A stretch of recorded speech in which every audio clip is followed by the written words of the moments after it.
السلام علیکم. موږ به تاسو باید څنګه وکړلی شو چې خپل ځان د معاملې په وخت کې باید تنګ کړو. موږ به تاسو باید داسې وکړو چې کله موږ وغواړو خاوند سره کوروالی وکړو، موږ به تاسو باید خپل ځان وغواړو څنګه یې تنګ کړو.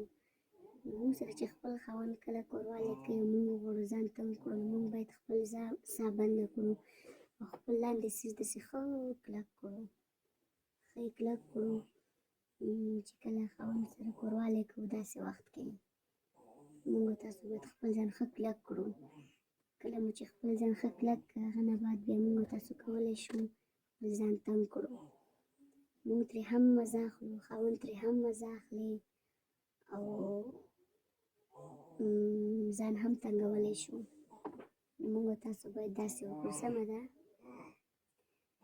نو کله چې وغواړو موږ ځان تنګ کړو، باید خپله ساه بنده کړو، خپل څیز ښه داسې ځان کې راننه باسو د خاوند، او هغه نه بعد بیا خپل ځان ټینګ کړو، کلک کړو.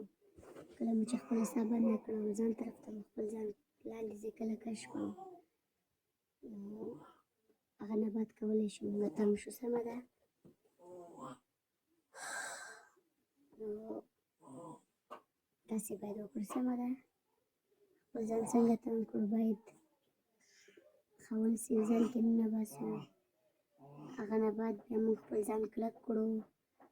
هغه نه بعد بیا موږ تاسو کولی شو چې خپله ساه هم بنده کړو او خوند ترې هم اخلو او تنګولی هم شو. داسې باید وکړو، سمه ده؟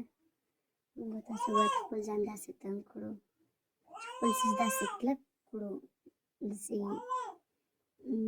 لکه څوک چې ساره کوي ډکې متیازې، او کله ښه زور وکړه بېرته بیا تنګه شي، زور وکړي ځان طرف ته ننه باسي، داسې باید وکړو. موږ باید خپل ځان ښه کلک کړو. کله مو چې خپل ځان کلک کړو، بیا موږ کولی شو خپل ځان تنګ کړو، بیا خاوند سره معامله هم کولی شو، خوند ترې هم اخیستلی شو. نو داسې طریقه ده.